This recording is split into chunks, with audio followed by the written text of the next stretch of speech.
Assalamualaikum warahmatullahi wabarakatuh. Halo anak-anak, bertemu lagi dengan Bu Yuni. Semoga kalian masih terus semangat ya untuk mengikuti pembelajaran kali ini, meskipun pembelajaran kita masih secara daring. Nah, hari ini kita akan belajar tentang koordinat kartesius. Kemarin kita sudah sampai pada materi menentukan posisi titik terhadap titik acuan. Nah, sekarang kita akan masuk pada materi posisi garis terhadap garis sumbu.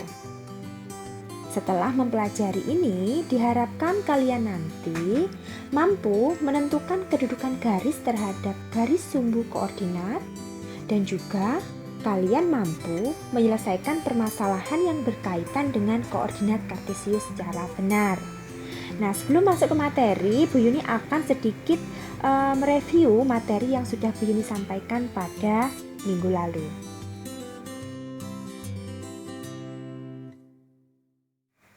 Sebagai contoh, ada titik A, di mana berdasarkan titik acuan 0,0, maka titik A ini berjarak 2 satuan ke kanan dari sumbu Y dan 5 satuan ke atas dari sumbu X. Karena ke arah kanan maka nilai X positif dan ke atas maka nilai Y positif.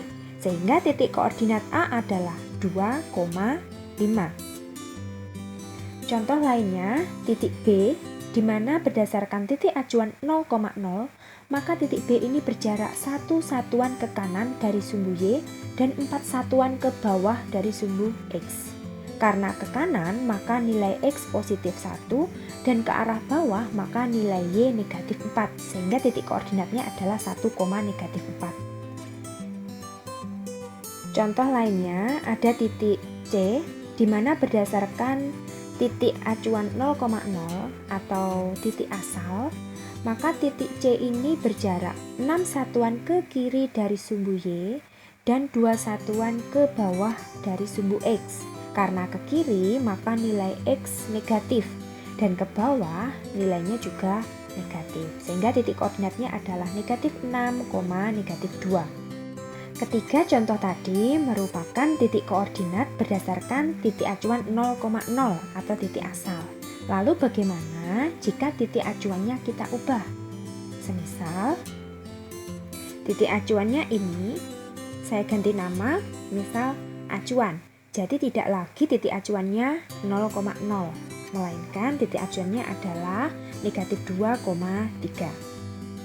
Lalu di manakah letak titik A berdasarkan titik acuan negatif 2,3? Titik A berjarak 4 satuan ke kanan dan 2 satuan ke atas. Karena ke kanan maka nilainya adalah positif 4. Sedangkan ke atas maka nilai Y positif 2. Sehingga koordinat A berdasarkan titik acuan negatif 2,3 adalah 4,2.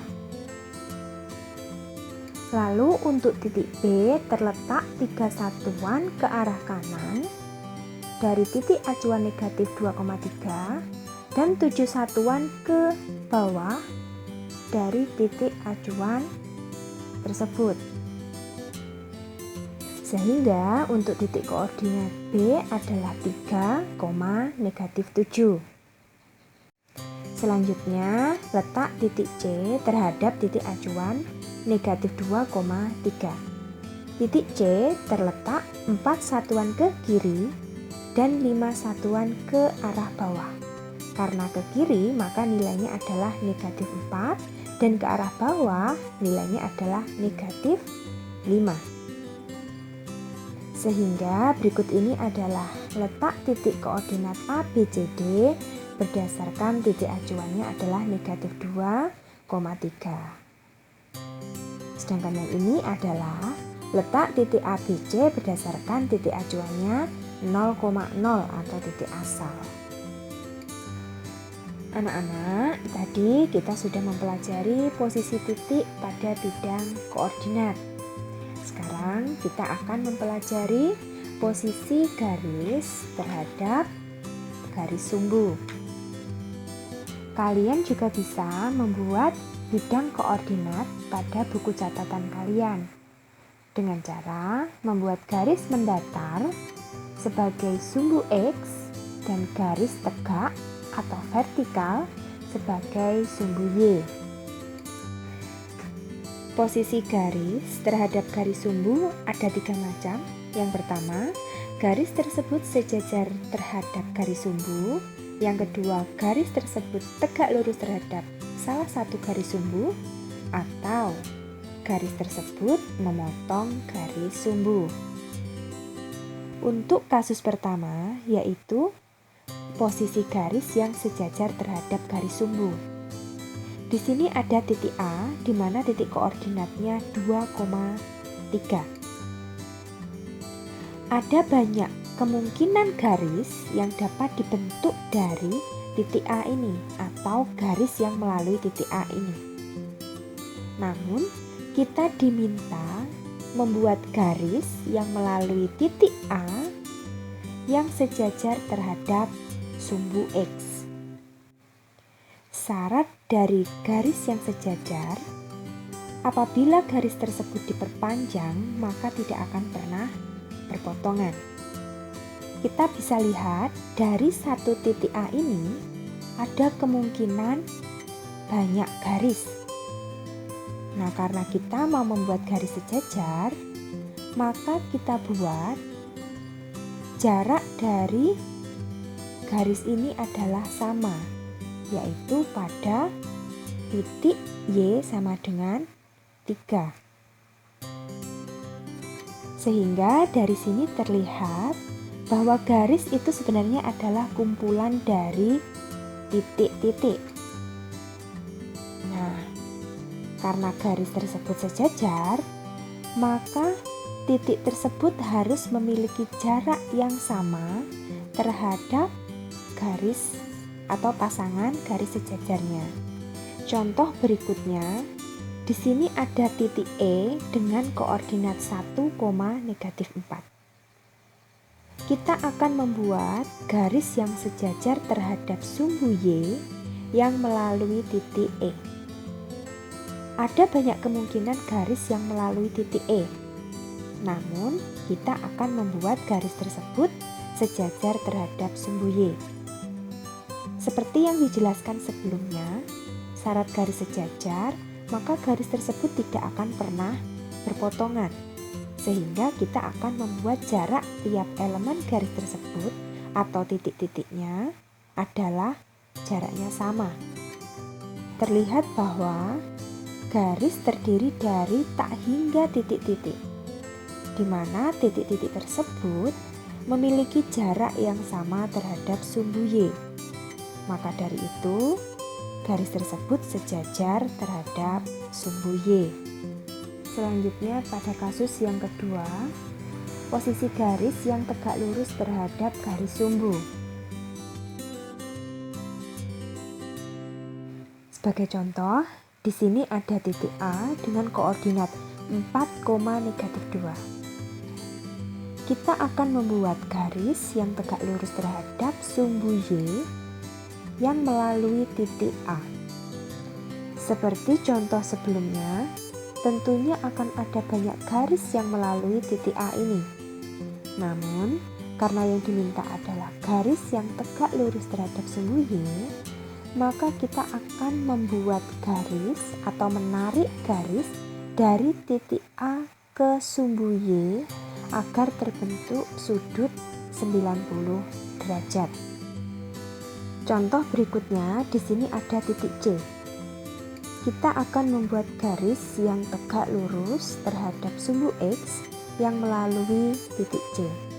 Tentunya sama seperti tadi, kita hanya tinggal menarik garis dari titik C ke sumbu X agar terbentuk sudut 90 derajat antara garis tersebut terhadap sumbu X.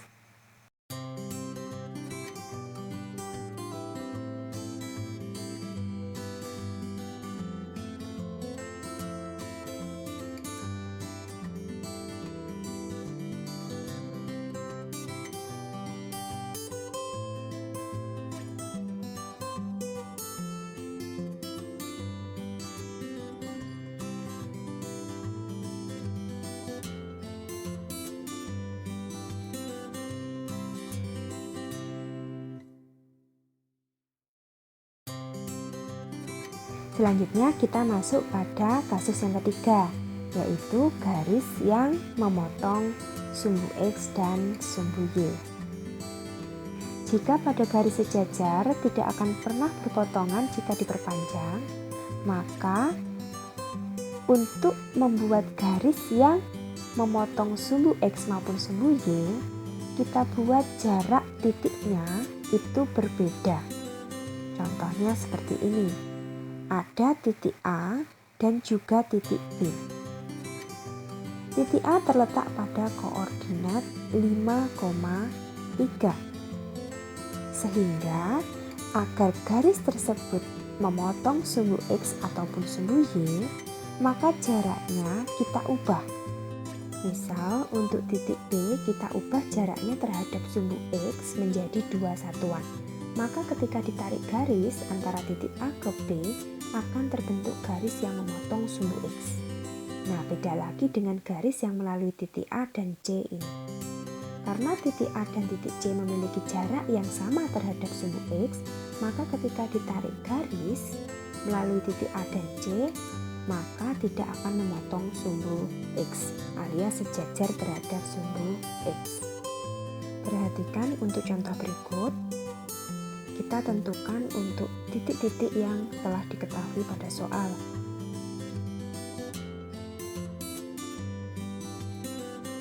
Karena ini merupakan jajar genjang, maka kita bisa menentukan titik D dari panjang titik BC.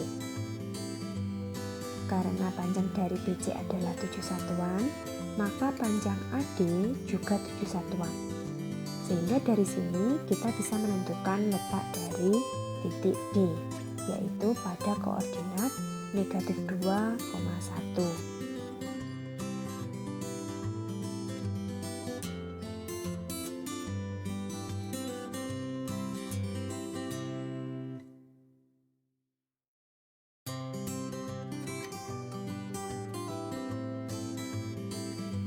Sehingga untuk luas kita tinggal masukkan ke dalam rumus, yaitu luas jajar genjang sama dengan alas kali tinggi, di mana untuk panjang alasnya sama dengan 7 satuan dan tingginya sama dengan 3 satuan. Sehingga didapatkan luas jajar genjang sama dengan 21 satuan luas. Sekian anak-anak untuk pembelajaran kali ini. Jangan lupa untuk perbanyak latihan soal. Kalian pelajari juga buku paket maupun buku LKS kalian. Atau kalian bisa belajar dari sumber lain, misal dari internet. Sekian Bu Yuni akhiri, semoga bermanfaat. Wassalamualaikum warahmatullahi wabarakatuh.